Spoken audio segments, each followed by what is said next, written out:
اللہ فرماتا ہے کہ یہ جو روزہ ہے نا یہ خاص میرے لیے اور میں ہی اس کا بدلہ دوں گا. تو اللہ فرما رہا ہے جو انسان بھی رمضان کے مہینے کو پالے اسے چاہیے کہ وہ اس کے پورے روزے رکھے. اور اگر کوئی شخص بیمار ہو یا مسافر ہو تو دوسرے دنوں میں ان کی تعداد پوری کر لو. دیکھو نا یار، یہاں پر اللہ تعالیٰ انڈرسٹینڈ کر رہا ہے کہ نہیں کر رہا بندے کو.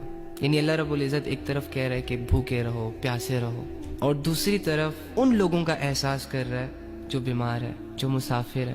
یعنی اس زمانے میں اگر سوچا جائے تو آج کل تو گاڑیاں ہیں، گرمیوں میں اے سی لگا ہوتا ہے، سردیوں میں ہیٹرز لگے ہوتے ہیں، لیکن اس وقت جو سفر ہوتا تھا وہ بہت مشکل ہوتا تھا. لوگ گدھوں گھوڑوں پہ سفر کیا کرتے تھے، تپتی ریت پر، دھوپ پر، چٹانوں پر چڑھا کرتے تھے. تو ظاہری سی بات ہے اتنی ٹف سچویشن میں 2 کلومیٹر چلنے کے بعد زبان باہر آ جاتی ہے پیاس سے. اگر پینے کو کچھ ملے نا تو جان حلق تک آ جاتی ہے. تو اللہ احساس کر رہا ہے نا مسافروں کا. اللہ کو پتہ ہے نا کہ سفر میں کیا حال ہوتا ہے. دیکھو اللہ کیسے جان رہا ہے انسان کی فیلنگز. تو مسافروں پر روزہ معاف کر دیا کہ اگر کوئی ضروری سفر ہے اٹس اوکے، نو پرابلم، آپ کے پاس آپشن ہے، چاہے تو آپ روزہ اسکپ کر دو.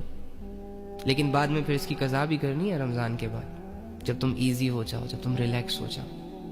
اور بیماروں کو بھی دیکھو اللہ تعالیٰ کیسے انڈرسٹینڈ کر رہا ہے کہ بیماری میں انسان بہت کمزور ہو جاتا ہے. جنہوں نے بیماریاں گزاری ہیں انہیں پتا ہوگا، میڈیسن لینی پڑتی ہے، صحت کو مینٹین رکھنے کے لیے ڈائٹ لینی پڑتی ہے. تو اللہ تعالیٰ کر رہا ہے نا انڈرسٹینڈ بندے کو، بندے کی سچویشنز کے مطابق. ہمارا رب تو جیتا جاگتا ہے، دیکھتا ہے، سنتا ہے، سمجھتا ہے، ساتھ ہے. ہمارا رب زمینی من گھڑت خداؤں کی طرح تھوڑی نا کہ جن کے سامنے رویا جائے، جن کے سامنے لمبی لمبی باتیں رکھی جائیں اور وہ ٹس سے مس نہ ہو. ہمارا رب تو الحمدللہ تو بیماروں پر روزہ معاف کر دیا.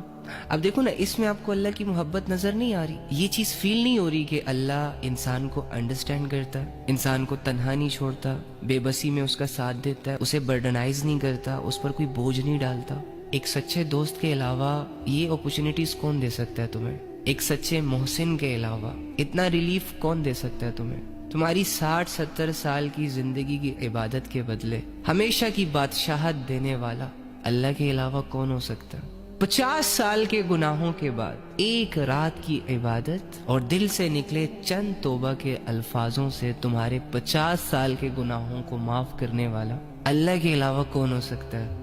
لیکن ایکچولی میں نا ہم بس اپنی اس زندگی کو لے کر جج کرتے رہتے ہیں. بڑے ججمنٹل لوگ ہیں ہم یار، غلط آبزرو کرتے ہیں ہم. حالت خراب ہے تو سمجھتے ہیں کہ جیسے سب کچھ ہی خراب ہے، اب زندگی میں کچھ بھی اچھا نہیں رہا. ابے یار تیرا رب تیرے ساتھ ہے، تو اپنے رب کے تعلق کو مینٹین کر کے رکھ. دنیا اجڑتی ہے تو اجڑنے دینا، تیرا لینا دینا ہی کیا ہے؟